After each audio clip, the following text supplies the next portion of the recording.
엄마, 대상포진 걸렸어. 너무 아파서 밤새 잠도 못 잤어. 아이고, 그거 아프다고 하던데요. 병원 가보셨어요? 어제 갔어. 약도 받아왔고. 그럼 약 먹으면 나을 거예요. 그나저나 엄마, 이번 주말에 처가 식구들이랑 여행 가기로 했어요. 장모님 생신이거든요.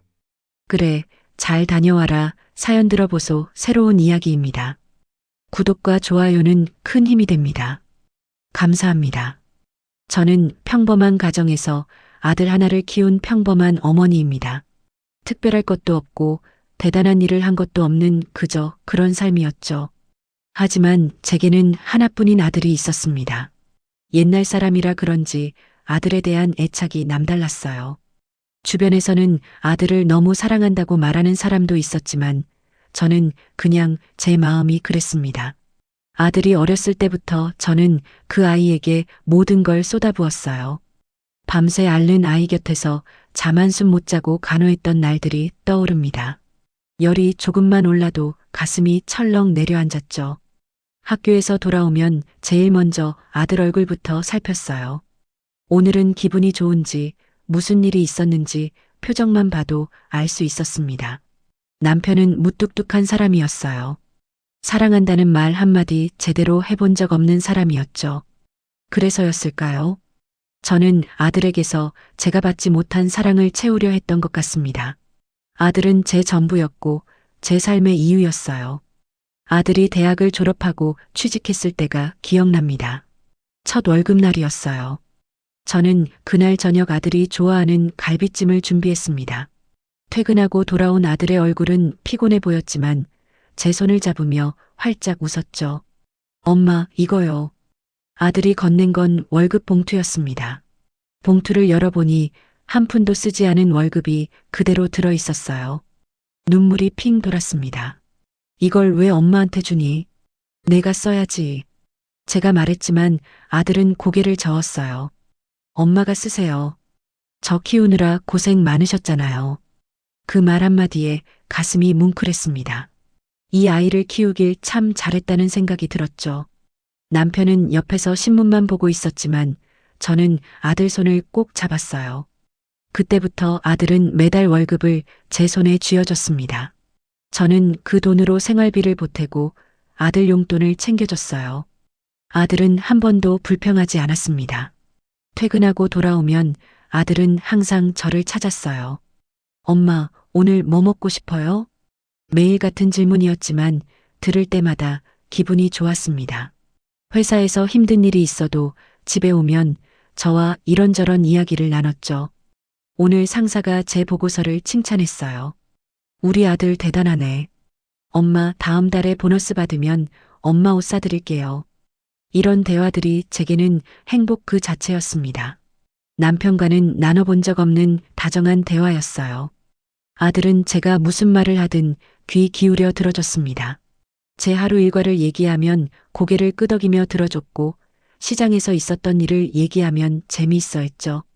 저녁을 먹고 나면 아들과 저는 거실에 앉아 TV를 봤어요. 남편은 일찍 방으로 들어갔지만 아들은 제 옆에 앉아 있었습니다. 가끔 아들이 제 어깨에 기대기도 했어요. 그럴 때면 제 마음이 따뜻해졌습니다. 주말이면 아들은 저와 함께 시장을 갔어요. 무거운 짐은 다 들어주고 제가 구경하는 동안 묵묵히 따라다녔습니다. 시장 아주머니들이 부러워했죠. 아이고, 아들이 효자네요. 엄마 따라 나선 거 보니 기특하네. 이런 말을 들을 때마다 어깨가 으쓱했습니다. 제 아들 자랑이 절로 나왔어요. 친구들을 만나면 저는 항상 아들 얘기를 했습니다. 월급을 통째로 준다는 얘기, 퇴근하고 오면 저를 챙긴다는 얘기. 친구들은 부러워하며 말했어요. 당신 팔자 좋네. 우리 아들은 월급 얼마 받는지도 안 알려줘. 저는 그저 웃었지만 속으로는 뿌듯했습니다. 제가 아들을 잘 키웠다는 확신이 들었죠. 어느 날 저녁 아들이 말했습니다. 엄마, 내일 제 친구들이랑 약속 있어서 늦을 것 같아요. 그래, 조심히 다녀와. 제가 말했지만 속으로는 아쉬웠어요. 아들이 없는 저녁이 외로웠거든요. 남편과 둘이 먹는 밥은 맛이 없었습니다. 남편은 말이 없었고 저도 할 말이 없었죠. 하지만 다음날 아들은 늦은 시간에 돌아와서도 제 방문을 두드렸어요. 엄마 안 주무세요? 아니, 왜? 그냥 엄마 얼굴 보고 자려고요. 그 말 한마디에 외로움이 싹 가셨습니다. 이런 아들이 있어 제 인생이 행복했어요. 회사에서 힘든 일이 있을 때도 아들은 저에게 털어놨습니다. 엄마, 오늘 실수해서 혼났어요. 괜찮아. 누구나 실수는 하는 거야. 제가 토닥이면 아들은 고개를 끄덕였어요. 제가 해주는 말 한마디가 아들에게는 큰 위로가 되는 것 같았습니다. 그게 저는 좋았어요. 제가 아들에게 필요한 사람이라는 게 아들 친구들이 집에 놀러 왔을 때도 아들은 저를 자랑스러워했습니다. 우리 엄마가 해주신 음식이야. 친구들이 맛있게 먹는 모습을 보며 아들은 뿌듯해했죠. 저도 마찬가지였습니다. 그 시절이 제게는 가장 행복한 순간이었어요. 아들이 제 곁에 있고 저를 필요로 하던 시간, 매일 아침 아들을 깨우고 아침밥을 차려주고 출근하는 뒷모습을 배웅하던 일상. 퇴근하면 아들 발소리가 들릴까 귀를 기울이고 현관문이 열리면 반갑게 맞이하던 저녁. 그 모든 게 제게는 소중했습니다. 남편과의 관계가 좋지 않아도 견딜 수 있었던 건 아들 때문이었어요. 아들이 제 삶의 전부였고 제 행복의 원천이었습니다. 아들의 웃는 얼굴을 보면 하루의 피로가 다 풀렸죠.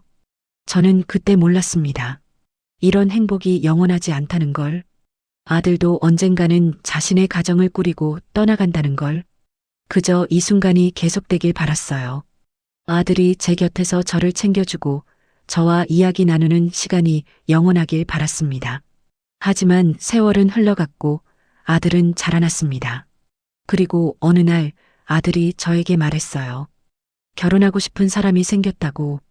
그 순간 제 가슴 한편이 무너지는 것 같았습니다. 기쁘면서도 슬펐죠. 아들이 행복해질 거라는 기쁨과 아들을 잃게 된다는 슬픔이 동시에 밀려왔어요. 아들이 결혼하고 싶은 여자를 집으로 데려왔습니다. 키가 크고 예쁜 아이였어요. 예의도 바르고 말투도 단정했죠. 처음 만났을 때 아이는 제 손을 꼭 잡으며 인사했습니다. 어머님, 처음 뵙겠습니다. 저는 김지연이라고 해요. 지연이는 미소가 참 예뻤어요. 제가 차려준 음식을 맛있게 먹었고 설거지도 도와주겠다고 했습니다. 아들이 좋은 사람을 만났다는 생각이 들었죠. 속으로는 복잡했지만 겉으로는 웃으며 말했어요. 우리 아들이 좋은 사람 만났네요. 아들은 제 말에 환하게 웃었습니다. 지연이 손을 잡고 있는 아들의 모습이 낯설었어요. 저와 손잡고 시장 가던 아들이 이제는 다른 여자 손을 잡고 있었습니다. 준비 기간은 정신없이 지나갔어요. 예식장을 알아보고 청첩장을 만들고 신혼집을 구했습니다. 저는 아들이 필요할 때마다 달려갔죠. 하지만 이제는 지연이가 옆에 있었어요. 아들은 뭘 결정하든 지연이 의견을 먼저 물었습니다. 지연아, 이 집은 어때? 저는 좋은데 어머님은 어떠세요? 지연이가 제 의견을 물었지만 이미 둘은 마음을 정한 것 같았어요. 저는 그저 좋다고 고개를 끄덕였습니다. 결혼식 날이 왔습니다. 아들은 턱시도를 입고 서 있었어요. 제가 키운 아들이 이제 한 여자의 남편이 되는 순간이었습니다. 가슴이 벅찼죠. 행복하면서도 서글펐어요. 식이 끝나고 아들 부부는 신혼여행을 떠났습니다. 일주일 동안 아들에게서 연락이 없었어요. 전에는 출장만 가도 매일 전화했는데 말입니다. 저는 괜히 핸드폰을 들여다봤어요. 혹시 아들이 전화했나 싶어서요. 신혼여행에서 돌아온 아들은 달라 보였습니다. 표정이 밝았고 말투도 경쾌했어요. 저는 물었죠. 여행 재미있었니? 네, 엄마. 정말 좋았어요. 아들은 지연이 얘기만 했습니다. 지연이가 웃긴 말을 했다는 것, 지연이가 예뻤다는 것. 저는 듣는 척했지만 속으로는 씁쓸했어요. 신혼집은 우리 집에서 1시간 거리였습니다. 가깝다면 가깝고 멀다면 먼 거리였죠. 아들은 주말에 한 번씩 들르겠다고 약속했어요. 저는 믿었습니다. 우리 아들이 엄마를 잊을 리 없다고요. 처음 몇 주는 약속대로였어요. 아들은 주말마다 지연이와 함께 왔습니다. 제가 해준 밥을 맛있게 먹고 남편과 이런저런 얘기를 나눴죠. 하지만 뭔가 달랐어요. 예전처럼 제 손을 잡지 않았습니다. 예전처럼 제 얘기에 귀 기울이지도 않았어요. 엄마, 오늘 시장에서 말이야. 제가 말을 시작하면 아들은 핸드폰을 보고 있었습니다. 예전 같으면 고개를 끄덕이며 들어줬을 텐데요. 네. 그랬어요? 건성으로 대답하는 아들의 모습에 마음이 허전했습니다. 몇 달 후 지연이가 임신했다는 소식을 들었어요. 저는 기뻤습니다. 손주를 볼 수 있다는 게 행복했죠. 산부인과에 함께 가서 초음파 사진도 봤어요. 작은 콩알만 한 아기가 신기했습니다. 어머님, 제가 잘 키울게요. 지연이가 제 손을 잡고 말했습니다. 저는 고개를 끄덕였어요. 하지만 속으로는 복잡했죠. 아들이 이제 완전히 제 곁을 떠나는 것 같았습니다. 지연이 배가 불러올수록 아들은 더 바빠졌어요.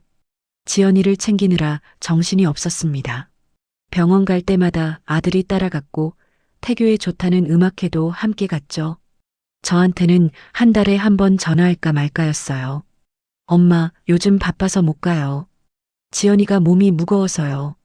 아들의 말에 저는 괜찮다고 답했습니다. 당연한 거라고 스스로를 다독였죠. 며느리를 챙기는 게 맞는 거라고요. 손녀가 태어났습니다. 작고 분홍빛 아기였어요. 아들은 딸을 품에 안고 행복해했습니다. 지연이를 바라보는 눈빛이 너무나 다정했죠. 저는 옆에서 그 모습을 지켜봤어요. 행복한 풍경이었지만 왠지 저는 그 안에 없는 것 같았습니다. 엄마, 우리 딸 예쁘죠? 아들이 자랑스럽게 물었습니다. 저는 고개를 끄덕였어요. 그럼 할미 닮아서 예쁘지. 농담을 했지만 아들은 웃지 않았습니다. 지연이만 바라보고 있었죠. 산후조리원에서 돌아온 지연이는 육아에 매달렸어요. 아들도 퇴근하면 바로 집으로 갔습니다. 기저귀를 갈고 분유를 먹이고 재우는 일로 정신없었죠. 저는 가끔 도와주러 갔지만 어색했어요. 지연이는 자기 어머니와 더 편해 보였습니다. 어머니, 이건 이렇게 하는 거예요. 지연이 어머니가 육아법을 알려주면 지연이는 고개를 끄덕였어요. 제가 뭐라고 하면 듣는 척만 했습니다. 아들도 마찬가지였어요. 장모님 말씀을 더 잘 들었죠. 손녀가 돌이 되고 또 손자가 태어났습니다. 이제 아들네는 내 식구가 됐어요. 가족 사진을 찍을 때 저는 옆에서 지켜봤습니다. 행복해 보이는 내 식구. 저는 왜 이렇게 외로운 걸까요? 전화는 점점 더 뜸해졌습니다. 한 달에 한 번, 두 달에 한 번. 명절이나 생일 때나 연락이 왔어요. 그마저도 아들이 아니라 지연이가 전화할 때가 많았습니다. 어머님, 안녕하세요. 애들이 감기 걸려서 이번 주말은 못 갈 것 같아요. 어머님, 다음 주에 뵐게요. 애들 어린이집 때문에 바빠서요. 핑계는 많았어요. 저는 그때마다 괜찮다고 말했습니다. 하지만 괜찮지 않았죠. 어느 날 시장에서 친구를 만났어요. 친구는 아들 자랑을 늘어놨습니다. 우리 아들은 주말마다 와. 집안일도 다 해주고 용돈도 챙겨줘. 저는 웃으며 들었습니다. 우리 아들도 예전에는 그랬다고 말하고 싶었지만 참았어요. 이제는 아니니까요. 집으로 돌아와 남편에게 말했습니다. 아들이 요즘 통 안 오네요. 남편은 신문을 보며 무뚝뚝하게 답했어요. 바쁘겠지. 애들 키우는 게 어디 쉬운가. 그 말이 맞긴 했습니다. 하지만 제 마음은 허전했어요. 예전에는 바빠도 전화했는데 이제는 그것조차 없었습니다. 밤에 침대에 누우면 천장만 바라봤어요. 아들의 어린 시절이 떠올랐습니다. 제 손을 꼭 잡고 걷던 모습, 엄마라고 부르던 목소리. 이제는 다 추억이 됐죠. 그래도 저는 스스로를 달랬습니다. 아들이 행복하니까 된 거라고. 손주들이 건강하게 자라니까 다행이라고. 며느리를 잘 챙기는 게 효도라고. 당연한 거라고 계속 되뇌었어요. 하지만 가슴 한편은 비어 있었습니다. 아들이 떠나간 자리가 너무 컸어요. 그 빈자리를 어떻게 채워야 할지 몰랐습니다. 남편은 여전히 무뚝뚝했고 저는 점점 더 외로워졌죠. 명절이 다가왔습니다. 아들네가 온다고 했어요. 저는 며칠 전부터 음식을 준비했습니다. 아들이 좋아하는 갈비찜, 잡채, 전. 손주들이 좋아할 만한 것도 챙겼죠. 하지만 아들네는 점심만 먹고 떠났어요. 엄마, 처가에도 가야 해서요. 다음에 천천히 올게요. 아들은 서둘러 나갔습니다. 손주들 손을 잡고 현관문을 나서는 뒷모습을 보며 저는 한숨을 쉬었어요. 준비한 음식은 잔뜩 남았고 빈집은 더 크게 느껴졌습니다. 이게 제 인생인가 싶었어요. 아들을 위해 모든 걸 바쳤는데 이제는 아들에게 필요 없는 사람이 된 것 같았습니다. 당연한 거라고 생각하려 했지만 쉽지 않았어요. 마음 한편이 계속 아렸습니다. 명절이 지나고 한 달쯤 지났을까요? 아들한테서 전화가 왔습니다. 엄마, 주말에 시간 되세요? 집에 놀러 오세요. 오랜만에 듣는 초대였어요. 가슴이 두근거렸습니다. 아들이 날 찾는다는 게 얼마나 오랜만인지 모르겠더군요. 저는 며칠 전부터 손주들 줄 과자며 옷을 챙겼어요. 남편은 함께 가지 않겠다고 했습니다. 무릎이 아프다는 핑계였죠. 토요일 아침 일찍 아들 집으로 향했습니다. 1시간 거리가 멀게만 느껴졌어요. 버스 안에서 계속 시계를 봤습니다. 빨리 손주들 얼굴이 보고 싶었죠. 아들네 아파트에 도착했습니다. 초인종을 누르니 지연이가 문을 열어줬어요. 어머님 오셨어요. 들어오세요. 집안은 깔끔했습니다. 거실에는 아이들 장난감이 정리돼 있었고 주방에서는 좋은 냄새가 났어요. 아들은 소파에 앉아 손녀를 무릎에 앉히고 있었습니다. 손자는 옆에서 레고를 만들고 있었죠. 엄마 왔어요? 앉으세요. 아들이 말했지만 일어나지는 않았습니다. 손녀가 칭얼대고 있었거든요. 아들은 손녀를 달래느라 정신이 없었어요. 우리 공주, 왜 그래? 배고파? 손녀에게 하는 말투가 참 다정했습니다. 저는 가방에서 과자를 꺼내 손주들에게 줬어요. 아이들이 좋아하는 모습을 보니 기분이 좋았죠. 점심시간이 됐습니다. 지연이가 음식을 차려왔어요. 돈가스와 샐러드였습니다. 저는 한식을 기대했는데 조금 의외였죠. 하지만 맛있다고 말했어요. 지연이가 요리를 잘하네. 제 말에 아들이 웃으며 대답했습니다. 지연이가 해주는 건 다 맛있어요. 아들은 지연이를 바라보며 말했어요. 눈빛이 참 따뜻했습니다. 지연이도 미소를 지으며 아들을 봤죠. 둘 사이에 흐르는 공기가 달콤해 보였어요. 식사 후 설거지를 하려고 하자 지연이가 말렸습니다. 어머님, 편히 앉아 계세요. 제가 할게요. 아들이 일어나서 지연이를 따라갔어요. 주방에서 둘이 함께 설거지를 했습니다. 저는 거실에 앉아 그 모습을 지켜봤죠. 아들이 지연이 허리에 팔을 두르고 뭐라고 속삭였어요. 지연이가 웃으며 아들 팔을 툭 쳤습니다. 장난치는 모습이 보기 좋았어요. 하지만 동시에 가슴 한편이 싸늘해졌습니다. 저는 평생 남편한테 저런 대우를 받아본 적이 없었어요. 남편은 무뚝뚝한 사람이었습니다. 결혼하고 손 한 번 잡아본 기억이 없었죠. 데이트도 제대로 해본 적 없었어요. 신혼 때 남편한테 말했던 게 생각났습니다. 여보, 오늘 날씨가 좋네요. 공원 갈까요?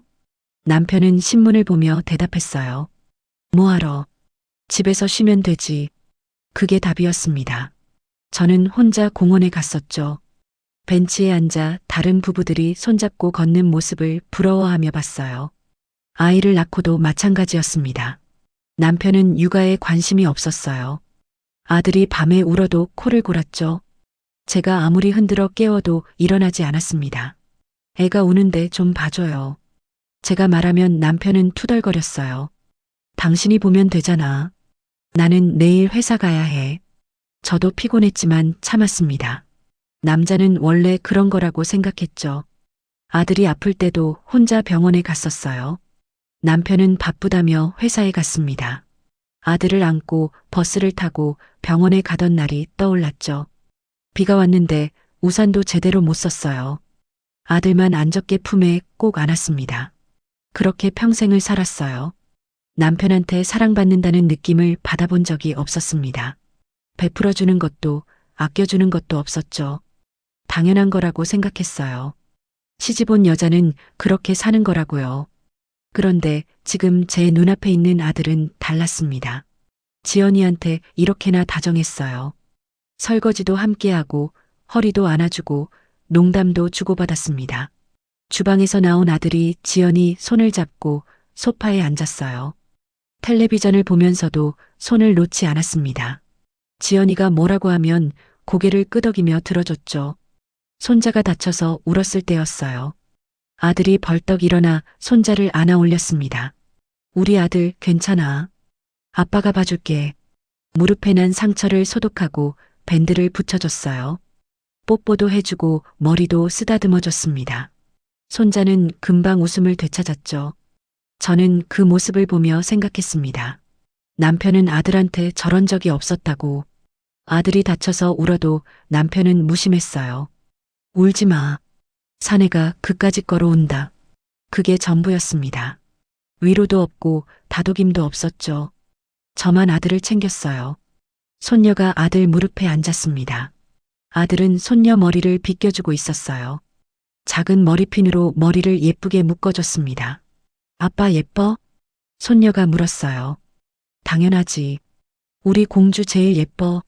아들의 목소리에는 애정이 가득했습니다. 지연이는 옆에서 그 모습을 흐뭇하게 바라봤죠. 저는 문득 깨달았어요. 지연이는 제가 평생 꿈꿨던 사랑을 받고 있다는 걸. 남편한테서 단 한 번도 받아보지 못한 사랑을 말이죠. 가슴 한편이 아렸습니다. 부러웠어요. 솔직히 시샘도 났습니다. 왜 저는 평생 저런 대우를 못 받았을까요? 왜 저는 사랑받지 못했을까요? 하지만 동시에 고마웠습니다. 우리 아들은 저와 다르게 살고 있었어요. 지연이를 사랑하고 아이들을 아꼈습니다. 제가 받지 못한 사랑을 며느리는 받고 있었죠. 남편 생각이 났어요. 집에서 텔레비전만 보고 있을 남편. 저한테 말 한마디 없을 남편. 평생 저를 사랑한다고 말해본 적 없는 남편. 눈가가 뜨거워졌습니다. 울면 안 되는데 자꾸만 눈물이 고였어요. 화장실에 가서 얼굴을 씻었습니다. 거울을 보니 늙은 제 얼굴이 보였죠. 주름진 얼굴, 힘없는 눈. 이게 평생 사랑받지 못한 여자의 얼굴인가 싶었습니다. 거실로 돌아왔을 때 아들과 지연이는 소파에 기대 앉아 있었어요. 아들이 지연이 어깨에 머리를 기댄 채 손주들과 놀아주고 있었습니다. 평화로운 풍경이었죠. 저는 그 모습을 보며 복잡한 감정에 휩싸였어요. 고마웠습니다. 아들이 행복한 가정을 꾸렸다는 게, 며느리를 사랑하고 손주들을 아낀다는 게, 하지만 동시에 부러웠어요. 아니, 솔직히 말하면 질투가 났습니다. 지연이가 받는 사랑이 부러웠죠. 제가 평생 꿈꿨지만 받지 못한 사랑이었으니까요. 해가 지기 시작했습니다. 돌아갈 시간이었어요. 아들이 택시를 불러줬습니다. 엄마, 조심히 들어가세요. 아들이 말했지만 배웅은 나오지 않았어요. 손녀가 칭얼대서 안아줘야 한다고 했습니다. 저는 고개를 끄덕이고 문을 나섰죠. 엘리베이터를 타고 내려오는데 눈물이 흘렀습니다. 제가 왜 우는지 정확히 알 수 없었어요. 아들이 행복해서 우는 건지, 제가 불행해서 우는 건지. 택시 안에서 창밖을 봤습니다. 저녁 무렵에 하늘이 붉게 물들어 있었어요. 아름다운 풍경이었지만 제 마음은 무거웠습니다. 집에 도착하니 남편은 텔레비전을 보고 있었어요. 제가 들어왔는데도 고개조차 돌리지 않았습니다. 다녀왔어요. 제가 말하자 남편이 대답했어요. 그래.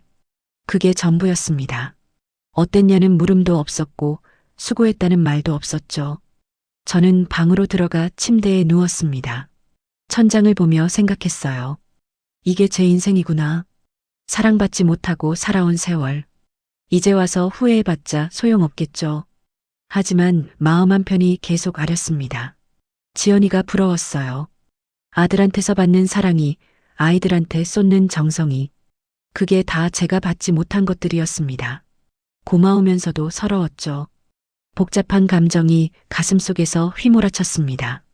그렇게 며칠이 지났습니다. 집에서 설거지를 하다가 옆구리가 욱신거렸어요. 처음에는 별거 아니라고 생각했죠. 나이 들면 여기저기 아픈 게 당연하니까요. 그런데 다음날 아침 일어나니 통증이 심해졌습니다. 옆구리부터 등까지 찌릿찌릿했어요. 무언가가 피부 밑에서 파고드는 것 같았죠. 거울을 보니 붉은 반점들이 띠를 두른 것처럼 생겨 있었습니다. 이건 보통 일이 아니다 싶었어요. 남편을 불렀습니다. 여보, 이것 좀 봐요. 뭔가 이상해요. 남편이 대충 보더니 말했어요. 병원 가봐. 그게 전부였습니다. 걱정하는 말도 괜찮냐는 물음도 없었죠. 저는 혼자 옷을 갈아입고 가까운 병원으로 갔습니다. 의사 선생님이 진찰하더니 심각한 표정으로 말했어요. 대상포진이네요. 많이 아프시죠? 빨리 치료 시작해야 합니다. 대상포진이라는 말에 가슴이 철렁했습니다. 친구들한테 들어본 적이 있었어요. 엄청 아프다고 했죠. 처방전을 받아 약국으로 갔습니다. 약사가 설명해 줬어요. 약 잘 챙겨 드세요. 그리고 푹 쉬셔야 해요. 집에 돌아와 약을 먹었습니다. 하지만 통증은 가라앉지 않았어요.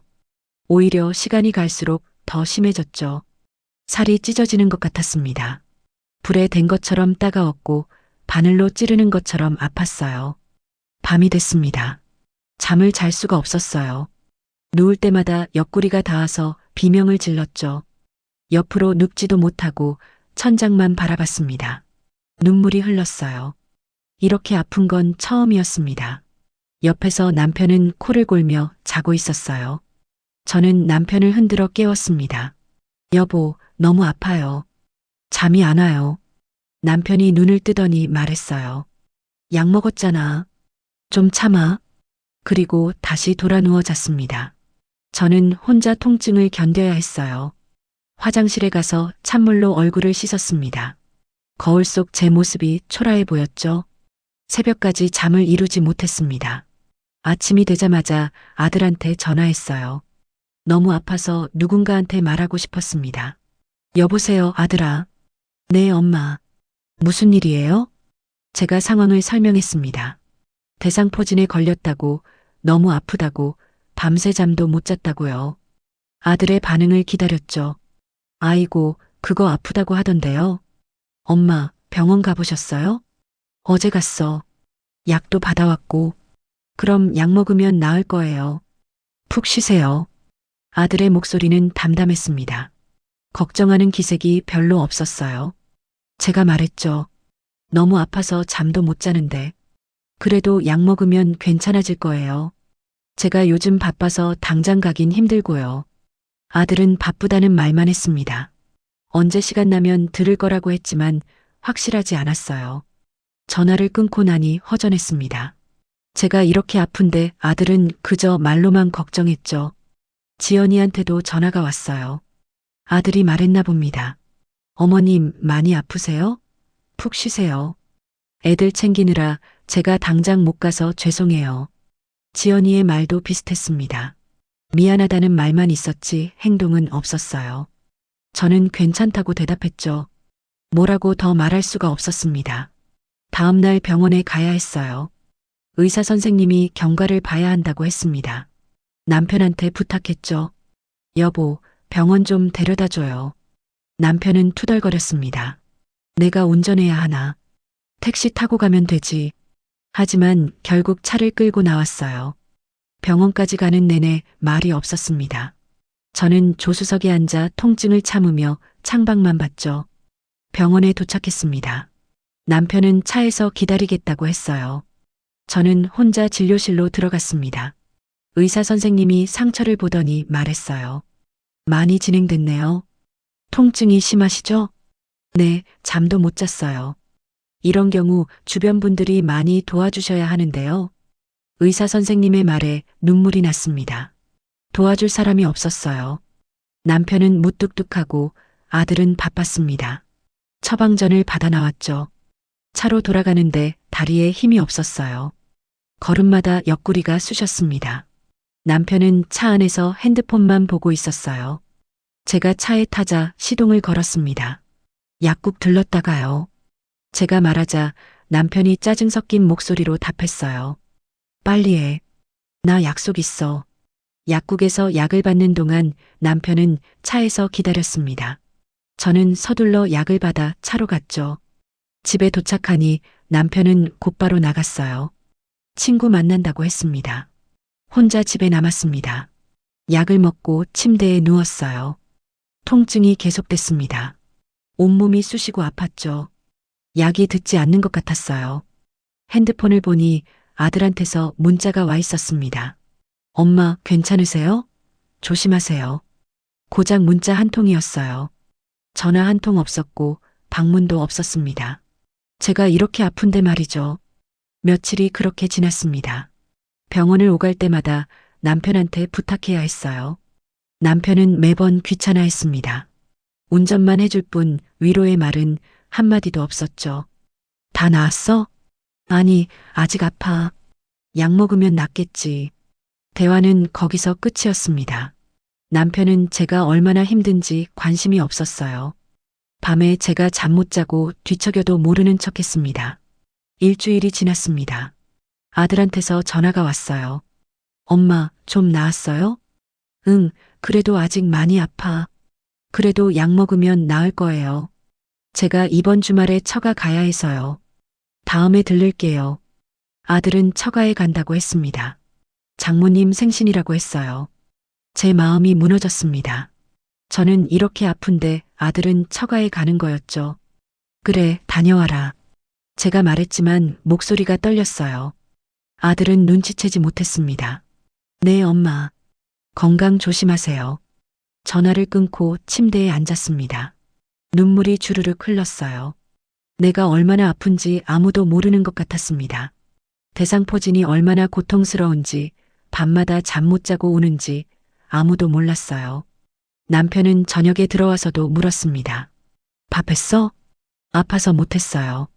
그럼 나가서 먹어야겠네. 남편은 혼자 나가서 밥을 먹고 왔어요. 저는 굶었습니다. 먹고 싶지도 않았고 움직이기도 힘들었죠. 친구한테 전화했습니다. 하소연이라도 하고 싶었어요. 나 요즘 대상포진에 걸려서 너무 힘들어. 친구가 놀라며 물었어요. 아이고, 그거 엄청 아프다던데. 아들은 뭐라고 해? 바빠서 못 온대. 남편은? 운전만 해줘. 말은 없어. 친구가 한숨을 쉬었습니다. 참 속상하겠다. 그래도 약 잘 먹고 쉬어. 위로가 됐지만 허전했어요. 친구의 말도 결국 말뿐이었습니다. 실질적으로 도와줄 사람은 아무도 없었죠. 이틀 후 다시 병원에 갔습니다. 남편과 함께요. 남편은 또 차에서 기다렸습니다. 의사 선생님이 말했어요. 조금씩 나아지고 있어요. 하지만 아직 시간이 필요합니다. 언제쯤 다 나을까요? 사람마다 다른데 보통 한 달은 걸려요. 한 달이라는 말에 기가 막혔습니다. 이 고통을 한 달이나 더 견뎌야 하다니. 집으로 돌아오는 차 안에서 남편한테 말했어요. 한 달은 더 걸린대요. 그래. 남편의 대답은 짧았습니다. 관심이 없었죠. 집에 도착해서 거울을 봤습니다. 얼굴이 많이 상했어요. 수척해지고 다크서클이 생겼습니다. 한숨이 나왔죠. 저는 혼자 고통을 견뎌야 했습니다. 아들도 며느리도 남편도 제 곁에 없었어요. 말로는 걱정했지만 행동으로 보여주는 사람은 없었습니다. 서운했어요. 제가 평생 아들을 키우고 남편을 섬겼는데 이렇게 아플 때 혼자라는 게 서글펐습니다. 밤마다 천장을 보며 울었어요. 내가 얼마나 아픈지 아무도 모른다는 게 제일 슬펐습니다. 경험해보지 않은 사람은 절대 모를 거예요. 이 고통을, 이 외로움을. 대상포진과 싸우며 일주일이 더 지났습니다. 조금씩 나아지고는 있었지만 여전히 아팠죠. 움직일 때마다 옆구리가 쑤셨고 밤에는 제대로 잠들기 어려웠습니다. 아들이 말했던 주말이 다가왔어요. 장모님 생신으로 처가 식구들과 여행을 간다고 했던 그 주말이었습니다. 토요일 아침 아들한테서 문자가 왔어요. 엄마, 오늘 여행 출발해요. 괜찮으시죠? 고작 문자 한 통이었습니다. 전화도 아니고 문자였어요. 저는 침대에 누워 그 문자를 한참 들여다봤습니다. 제가 답장을 보냈죠. 그래, 잘 다녀와라. 더는 쓸 말이 없었어요. 아들은 답장도 하지 않았습니다. 아마 짐을 싸느라 바쁠 거였죠. 저는 침대에 그대로 누워 있었어요. 통증이 계속됐습니다. 일어나서 뭘 하고 싶지도 않았죠. 그저 천장만 바라봤습니다. 남편이 들어왔어요. 아침 먹었어? 아니요. 입맛이 없어서요. 그래도 먹어야 하는데. 남편의 말뿐이었습니다. 아침을 차려주는 것도 아니고 뭘 사다 주는 것도 아니었어요. 저는 대답하지 않았습니다. 오후쯤 핸드폰을 확인했어요. 혹시 아들한테서 연락이 왔나 싶어서였습니다. 하지만 아무것도 없었죠. 인스타그램을 열어봤습니다. 지연이가 사진을 올렸더군요. 고속도로 휴게소에서 찍은 사진이었어요. 아들은 손녀를 안고 있었고 손자는 아이스크림을 들고 있었습니다. 모두 밝게 웃고 있었죠. 여행이 시작됐나 봅니다. 저는 그 사진을 한참 들여다봤어요. 우리 아들이 저렇게 웃고 있네요. 내가 아플 땐 별로 신경 안 쓰더니 처가 식구들이랑 있으니 저렇게 행복해 보입니다. 핸드폰을 내려놓고 창밖을 봤어요. 날씨가 참 좋았습니다. 파란 하늘에 구름 한 점 없었죠. 여행 가기 딱 좋은 날씨였어요. 마음이 아팠습니다. 제가 이렇게 아픈데 아들은 여행을 가다니. 한 번쯤 들러서 얼굴이라도 보고 가면 안 되는 걸까요? 차로 1시간 거리인데 말입니다. 저녁이 됐어요. 남편이 들어왔습니다. 저는 여전히 침대에 누워 있었죠. 저녁 안 먹었어? 못했어요. 움직이기 힘들어서요. 그럼 뭐 시켜 먹을까? 남편은 배달 음식을 시켰습니다. 음식이 왔지만 입맛이 없었어요. 몇 숟가락 먹다가 내려놨죠. 남편은 묵묵히 자기 것만 먹고 있었습니다. 아들이 오늘 여행 갔어요. 제가 말하자 남편이 고개를 끄덕였어요. 그렇구나. 장모님 생신이래요. 그럼 가야지. 남편의 대답은 담담했습니다. 당연한 거라는 투였죠. 저는 더 말하지 않았어요. 말해봤자 소용없을 것 같았습니다. 밤이 깊어갔어요. 남편은 일찍 잠들었지만 저는 잠이 오지 않았습니다. 생각이 꼬리를 물고 이어졌죠. 내가 이렇게 아픈데 아들은 여행을 가다니. 나한테는 왜 이렇게 무심한 걸까요? 눈물이 흘렀습니다. 소리 내지 않으려고 이불을 입에 물었어요. 남편을 깨우고 싶지 않았죠. 깨워봤자 위로해주지도 않을 테니까요. 다음 날 아침이 됐습니다. 핸드폰을 확인했지만 아들한테서 연락은 없었어요. 인스타그램을 다시 열어봤습니다. 지연이가 또 사진을 올렸더군요. 바닷가에서 찍은 가족 사진이었어요. 아들은 손녀를 목마 태우고 있었고 지연이는 손자 손을 잡고 있었습니다. 뒤로 푸른 바다가 보였죠. 모두 행복해 보였어요. 너무나 행복해 보였습니다. 저는 그 사진을 보며 한참을 앉아 있었어요. 사돈과 함께 찍은 사진이 있었습니다. 장모를 가운데 두고 아들네 가족이 둘러싸고 있었죠. 사돈은 환하게 웃고 계셨어요.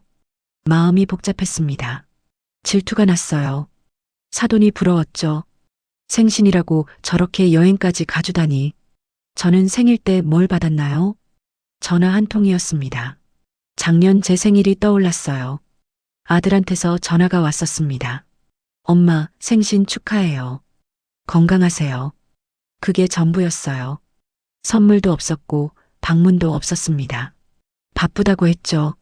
저는 괜찮다고 말했습니다. 하지만 속으로는 서운했어요. 침대에서 일어나 거실로 나왔습니다. 남편은 텔레비전을 보고 있었어요. 저는 옆에 앉았죠. 여보, 왜? 아들이 인스타그램에 사진 올렸던데 참 좋아 보이더라고요. 남편은 화면에서 눈을 떼지 않고 말했습니다.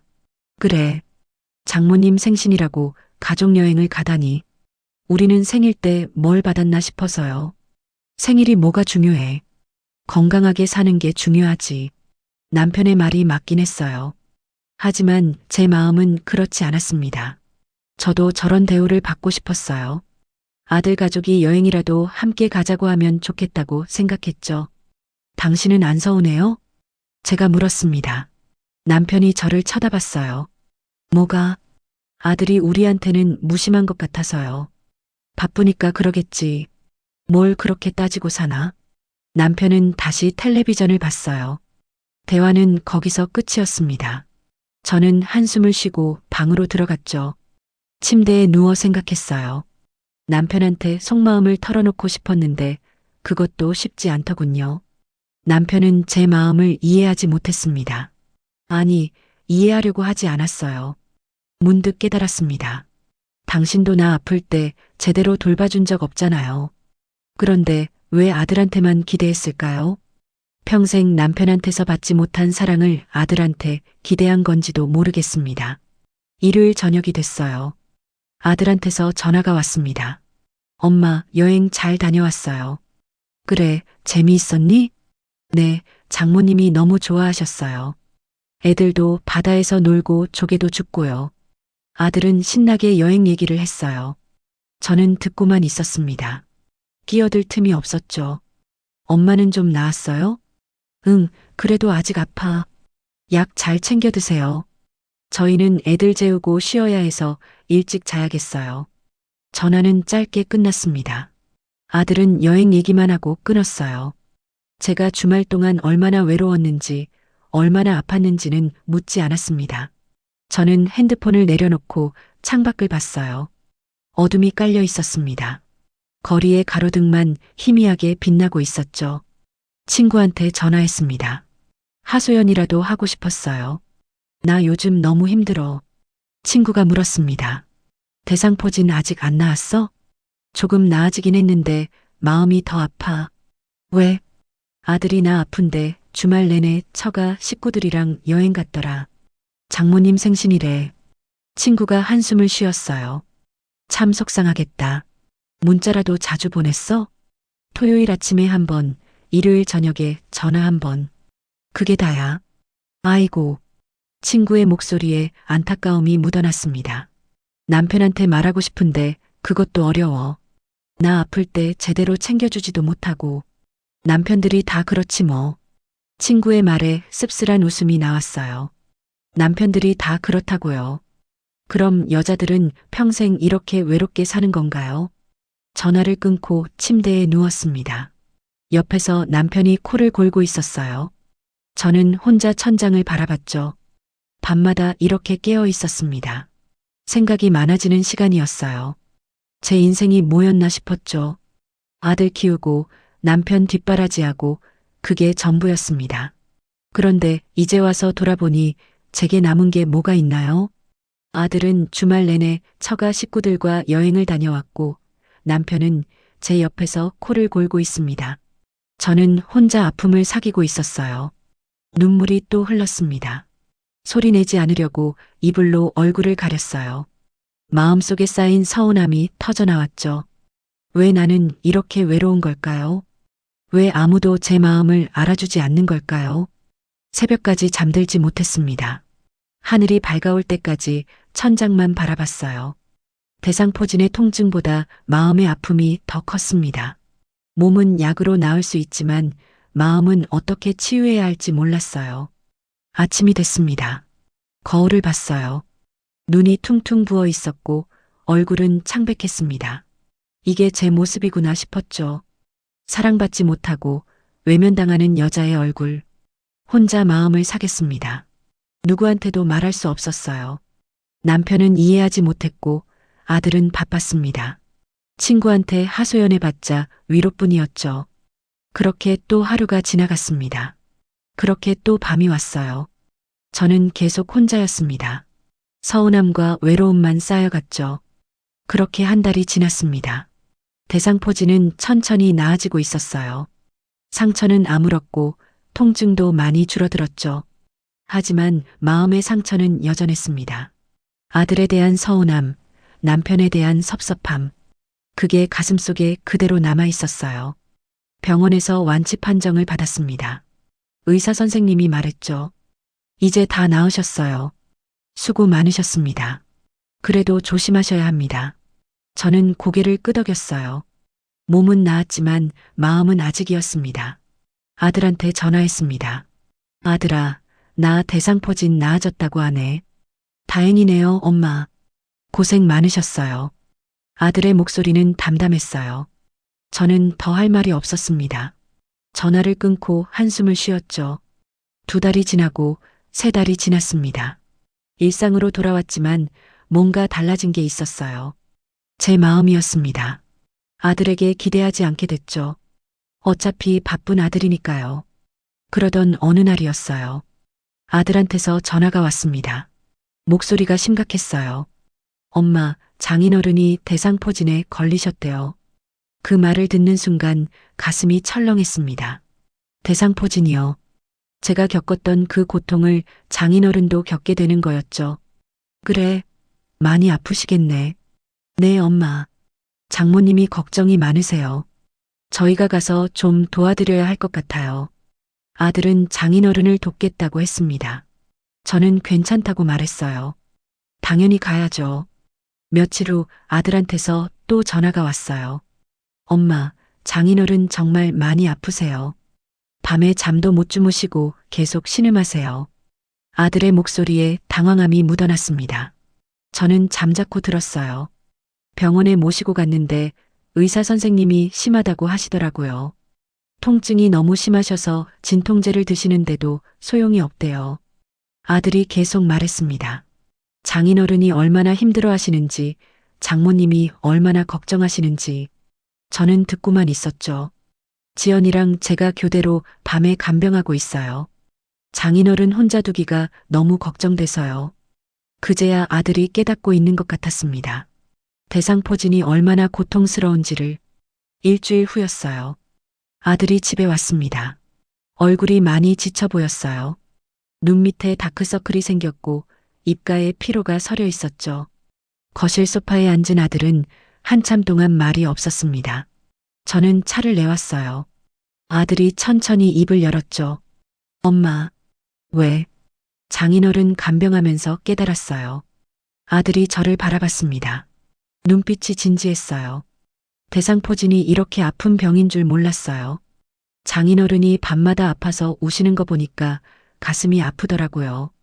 저는 차를 마시며 아들을 봤습니다. 아들이 계속 말했어요. 병원 모시고 가고 약 챙겨드리고 밤에 잠도 못 자고 돌봐드리는데 정말 힘들었어요. 아들의 목소리가 떨렸습니다. 엄마, 그때 엄마가 얼마나 힘드셨는지 이제야 알겠어요. 아들이 제 손을 꼭 잡았어요. 따뜻한 손이었습니다. 정말 죄송해요, 엄마. 제가 너무 몰랐어요. 아들의 눈에 눈물이 고였습니다. 저도 눈시울이 뜨거워졌어요. 엄마가 그렇게 아프셨는데 전화 한 통만 하고 문자만 보내고 제가 정말 불효자였어요. 괜찮아. 제가 말했지만 목소리가 떨렸습니다. 아니에요, 엄마. 괜찮지 않아요.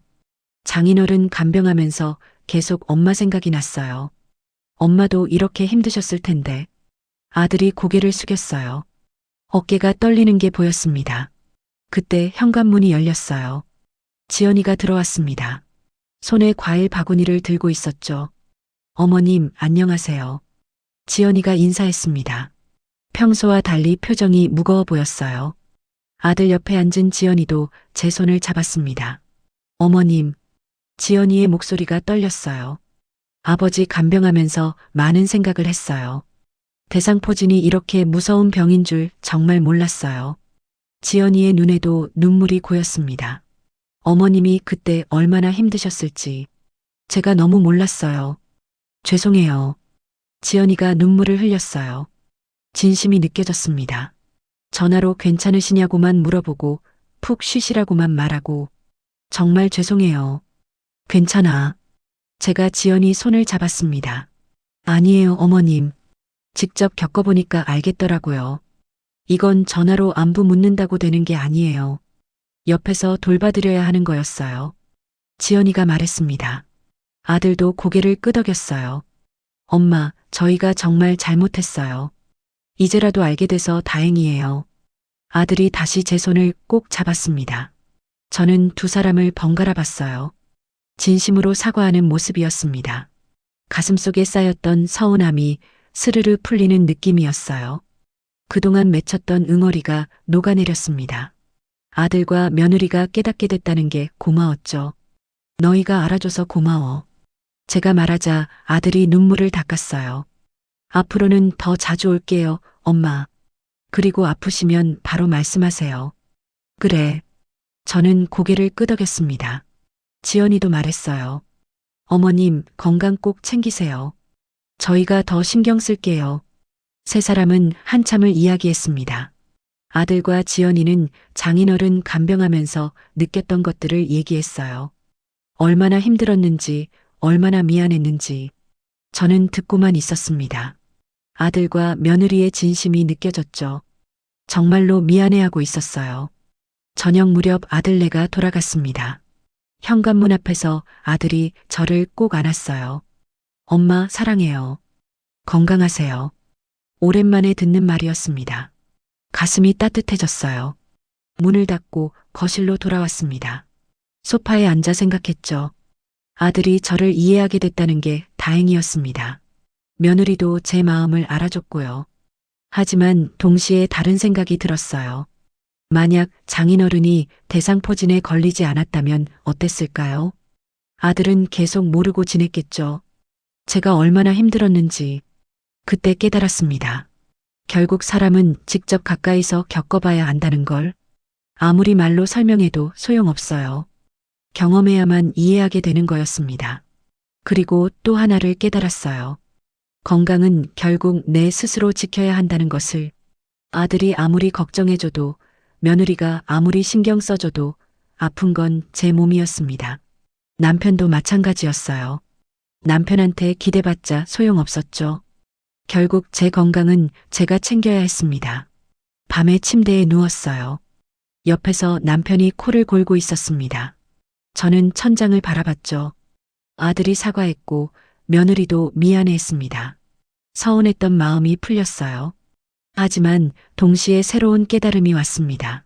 자식에게 기대면 안 된다는 것. 남편한테 의지해도 소용없다는 것. 결국 제 인생은 제가 책임져야 한다는 것. 건강도 마찬가지였습니다. 아플 때 누가 돌봐주길 바라는 게 아니라 아프지 않게 미리 관리해야 했어요. 제 몸은 제가 지켜야 했습니다. 그날 밤 저는 결심했어요. 이제부터는 나를 위해 살아야겠다고. 아들에게 매달리지 않고 남편한테 기대지 않고 나 자신을 챙기며 살아야겠다고. 아들이 사과해서 고마웠습니다. 하지만 그것만으로는 부족했어요. 제가 변해야 했습니다. 제 삶을 바꿔야 했죠. 눈을 감았어요. 마음이 편안해졌습니다.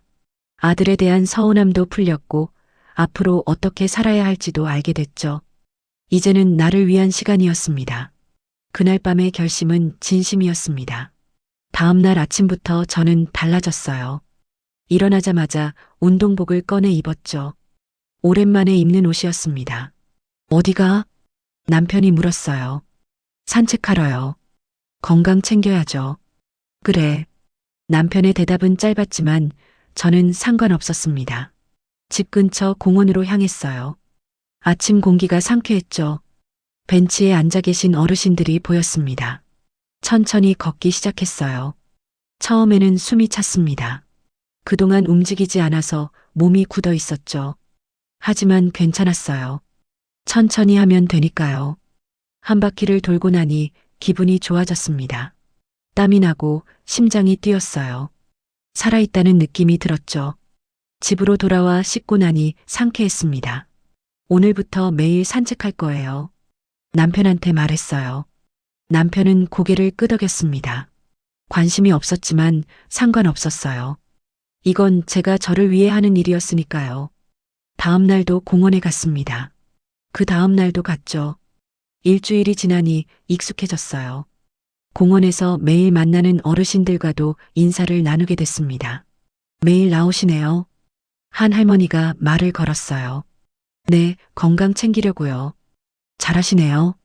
저도 매일 나와요. 그렇게 친구가 됐습니다. 이름은 박순자 할머니였어요. 나이도 비슷하고 사는 동네도 가까웠죠.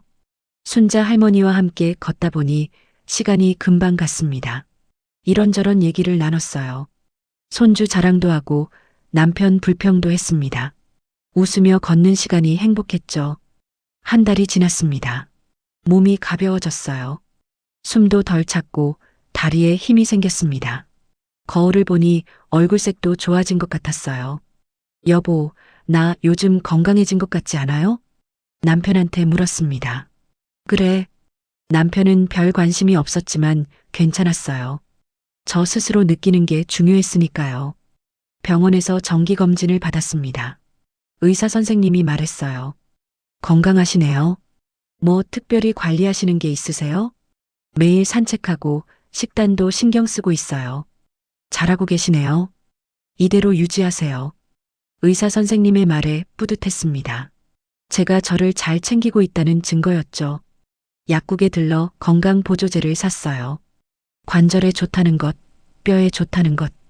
이제부터는 미리 챙겨야 했습니다. 아프기 전에 관리하는 게 중요했죠. 집으로 돌아와 남편한테 말했어요. 여보, 우리 여행이라도 갈까요? 여행? 어디로? 가까운 데라도요. 남편이 고개를 저었습니다. 우리 나이에 무슨 여행이야. 무릎도 아픈데. 그 말이 맞긴 했어요. 노부부가 먼 곳으로 여행 가는 건 쉽지 않았습니다.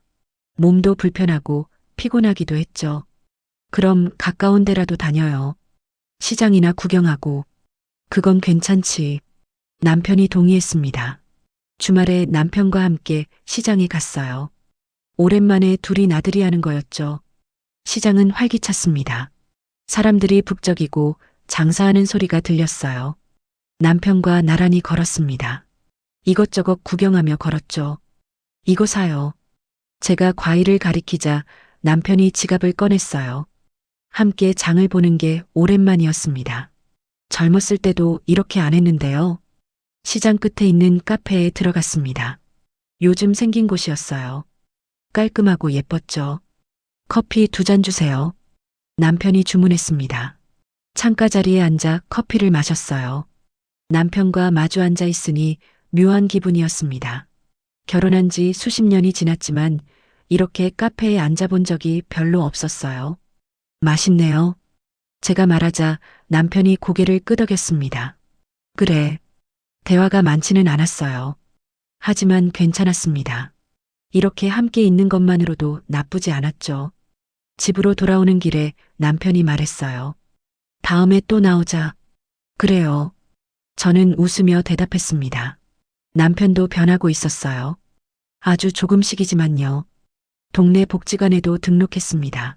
순자 할머니가 추천해줬어요. 거기 프로그램이 좋아. 같이 다녀요. 복지관에서는 요가 수업이 있었습니다. 서예 수업도 있었고 노래 교실도 있었죠. 저는 요가 수업을 신청했어요. 처음 해보는 거라 어색했습니다. 몸이 잘 안 펴졌어요. 하지만 선생님이 친절하게 알려줬죠. 천천히 하세요. 무리하지 마시고요. 한 달쯤 다니니 조금씩 나아졌습니다. 몸이 유연해지고 자세도 좋아졌어요. 함께 수업 듣는 할머니들과도 친해졌죠. 오늘 점심 같이 먹어요.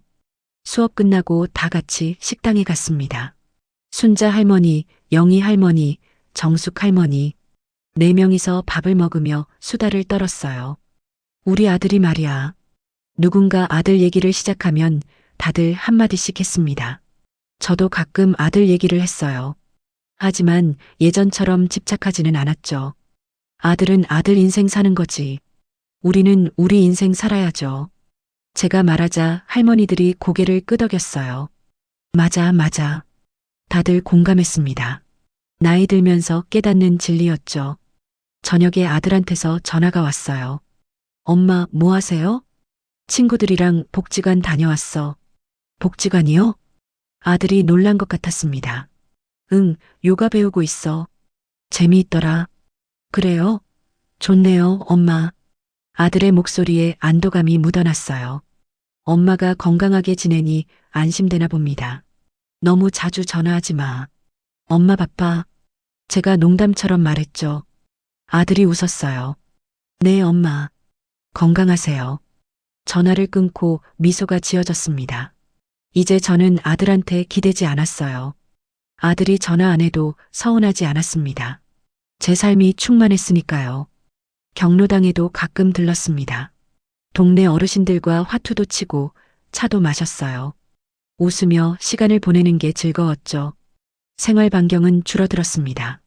먼 곳은 잘 가지 않았어요. 대신 집 주변을 더 알아갔죠. 공원, 시장, 복지관, 경로당, 동네 카페, 제 생활 공간이었습니다. 어느 날 순자 할머니가 말했어요. 당신 요즘 표정이 밝아졌어. 그래요? 응, 처음 봤을 때보다 훨씬 좋아 보여. 순자 할머니의 말에 기분이 좋았습니다. 제가 변하고 있다는 증거였죠. 남편도 조금씩 달라졌어요. 가끔 같이 산책하자고 했습니다. 시장도 함께 가고 카페에서 차도 마셨죠. 대화가 많지는 않았지만 함께 있는 시간이 늘어났어요. 여보, 고마워요. 어느 날 제가 말했습니다. 남편이 물었어요. 뭐가? 그냥요. 함께 있어줘서요. 남편이 쑥스러운 듯 고개를 돌렸습니다. 하지만 입가에 미소가 번졌죠. 계절이 바뀌었습니다. 봄이 왔어요. 공원에 꽃이 피었습니다. 벚꽃, 개나리, 진달래. 아름다웠죠.